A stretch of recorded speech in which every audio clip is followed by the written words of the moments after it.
পার্বত্য চট্টগ্রামে তো একটা দীর্ঘ সমস্যা বাংলাদেশে আছে সেখানে। তো এই সমস্যাটি আমাদের নিজেদের অভ্যন্তরীণ সমস্যা, অভ্যন্তরীণভাবে সেটা সমাধান করতে হবে।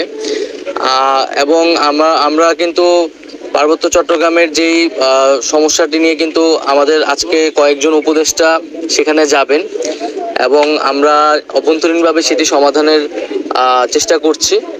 তবে আমরা বলবো যে দেশ একটা সংকটকালের মধ্যে দিয়ে যাচ্ছে, সেই জায়গায় আমাদের কিন্তু সবাইকে সতর্ক থাকতে হবে এবং বাংলাদেশকে অশান্ত করার পরিকল্পনা কিন্তু অনেকেরই রয়েছে। যে আমরা এখানে দেখছি নানাভাবে এখানে পরিস্থিতি সংকট করার চেষ্টা করা হচ্ছে। তবে বাংলাদেশের মানুষ সতর্ক আছে এবং সরকারিভাবে সবগুলো বিষয়কে কিন্তু দ্রুত সময়ের মধ্যে অ্যাড্রেস করা হচ্ছে। বা কোথাও সরকারিভাবে ইন্টারনেট বন্ধ করা হয়নি এবং বন্ধ করার প্রশ্নই আসে না।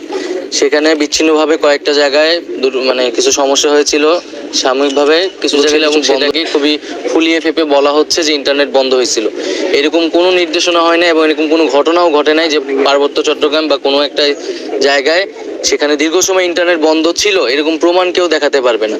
সো এই বিষয়টি আসলে সত্য নয় এবং ইন্টারনেট বন্ধের বিষয় বা এই ধরনের সমস্যা কিছু সরাসরি সেখানে যারা আছে জেলা প্রশাসক আছে তাদের সাথে আমি কথা বলেছি এবং ওখানে ভুক্তভোগী কেউ থাকলে কোথাও যদি এই ধরনের ঘটনা ঘটে আমরা বলবো যে আপনারা যথাযথ কর্তৃপক্ষের সাথে এটা যোগাযোগ করে জেনে নেবেন এবং আমরা এই ধরনের কিছু অভিযোগ করার ক্ষেত্রে যাতে সম্পূর্ণ সত্যটা জেনে তারপরে এটা বলি, এটাও আমার অনুরোধ। এখন মূলত আমরা যে পুনর্বাসন কার্যক্রমটা সেইটা কিভাবে দ্রুত গতিতে সম্পন্ন করা যায়।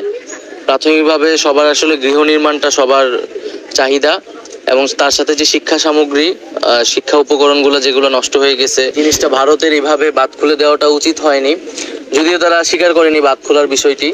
তো সেই বিষয়েও যে যৌথ নদী কমিশন রয়েছে সেখান থেকে আলোচনা হয়েছে, কূটনৈতিক পর্যায়ে আলোচনা হয়েছে এবং এই জন্য আমাদের বাঁধগুলাকে স্থায়ীভাবে কিভাবে সংস্কার করা যায় সেই বিষয়ে আলোচনা চলছে এবং যে সংশ্লিষ্ট উপদেষ্টা যিনি আছেন তিনিও আসবেন এবং এই বিষয়ে অভিজ্ঞদের সাথে কথা বলে সিদ্ধান্ত নেবেন।